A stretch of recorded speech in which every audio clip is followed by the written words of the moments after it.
So my older brother and I were put to work pretty early. Early on as kids, we did all sorts of tasks. We had animals, we had great adventures, and we spent a lot of time, that's my older brother and our neighbor, farming at a very young age.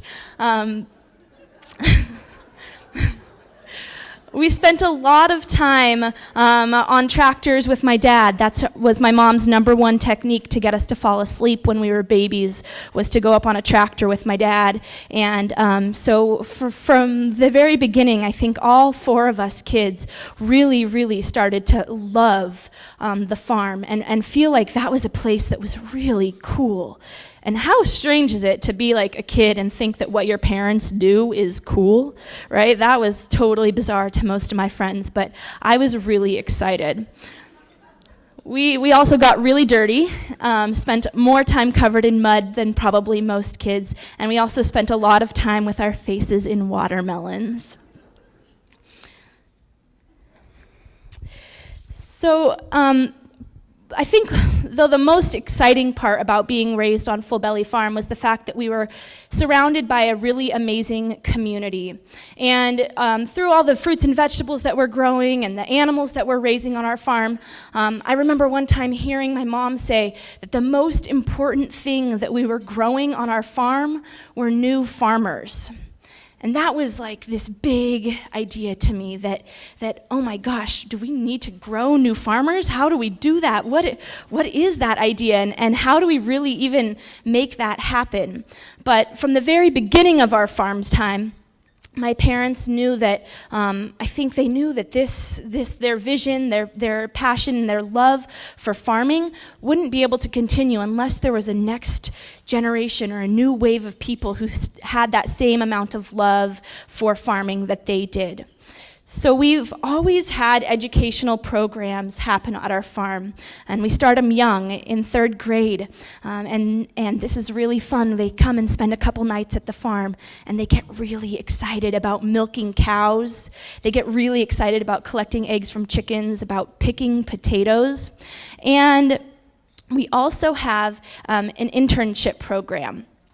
And our internship program is great. We have 5 interns who come and live on our farm for an entire year, and they get tossed right into the mix with our farm. They are hands-on with everything that we're doing, and they are hopefully getting really excited about a possible future in farming. In the time that I've been alive, we have hosted over 300 interns from around the world, including places like Japan, Germany, Ecuador, Denmark, Spain, Lithuania, and all from across the United States. So if you can imagine, as a young person, there's a constant flow of human beings coming in and out of my life, and they were all so filled with energy, this energy that was so contagious about being there on that farm. And so as I graduated from high school, I realized that was probably a pretty good idea to get my butt back there to the farm. I went to college at Chico State, where I studied ag science and education, and by the time I was done with college, I absolutely knew that I wanted to be back on the farm.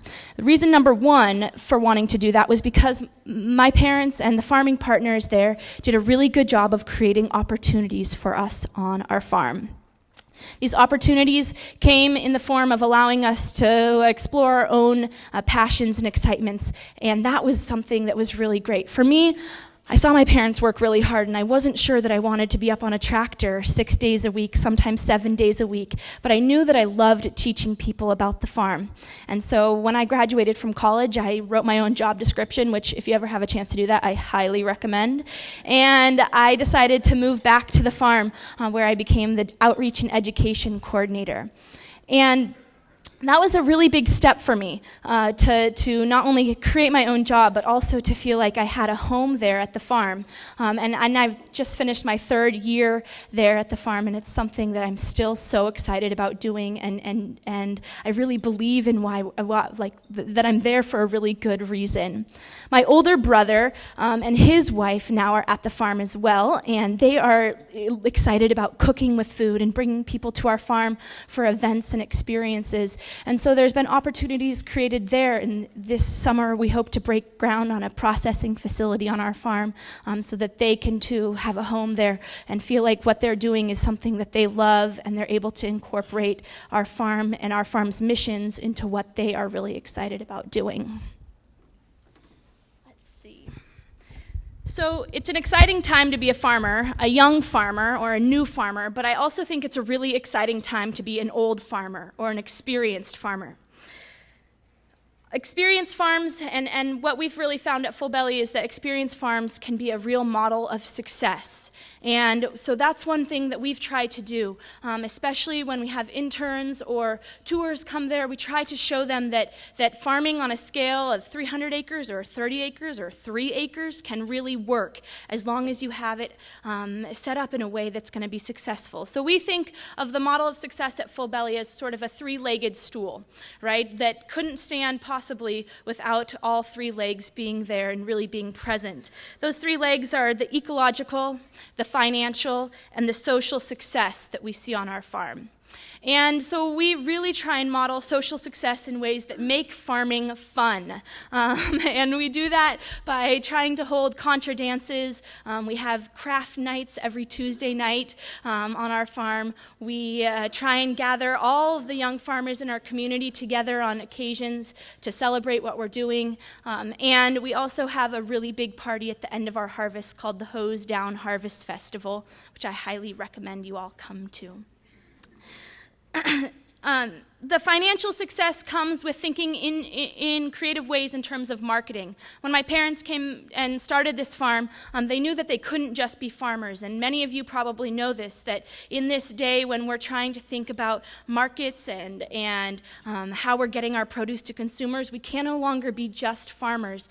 It's not good enough just to grow the produce, but we also have to think about how we're getting it into people's stomachs.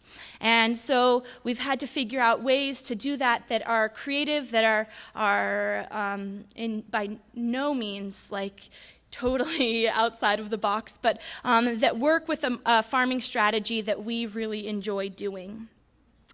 The ecological portion of our 3-legged stool happens in the ways that we're farming and how we're caring for the land. And I think as experienced farmers teach young farmers, the social and the financial are probably what are most important to people of my generation. And the ecological, though it's really important, I think can come later, as long as we can show young people that there is financial and social success that can happen on farms. If we can show them that that's possible and they can really get excited about those things, then the ecological success will come with time.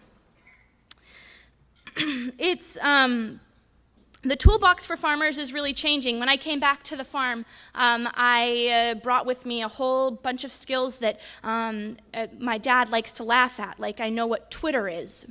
And every day at our farm, we gather around, all the interns and the farmers gather around for lunch, and we eat lunch together. And a lot of our jokes recently have been about Twitter, because I started a Twitter account for our farm. And none of them get it, really. But it's a really cool way to connect to people. And this toolbox that farmers have, that it used to be, and I'm not discounting the technical skills that are involved in farming, but it used to be that was enough. But now we're adding more and more to our plates. So skills that weren't ever there before have a real home. And if we can combine this group of young people who have those skills, who have marketing skills and skills that are thinking outside the box, if we can combine those with the agricultural skills, the technical skills involved in agriculture, we're going to create a generation of farmers that are going to be pretty much unstoppable. At least that's what I'd like to think. There are some really exciting things that are happening with young farmers or new farmers. And I don't mean to say young farmers so much as I mean to say new farmers. There's so much exciting stuff. The Center for Land-Based Learning's California Farm Academy is just a model that I think is really, really exciting for our state. And they just came out to our farm on Saturday as I was leaving, and there is a group there their first freshman class. It's full. This is a 6-month program, and it's a part-time program. So classes are in the evenings and on the weekends, so those folks who are interested and exciting about farming are able to gain those skills without having to quit their day jobs, which is cool. The class is 60% women. 55% of them are over 40.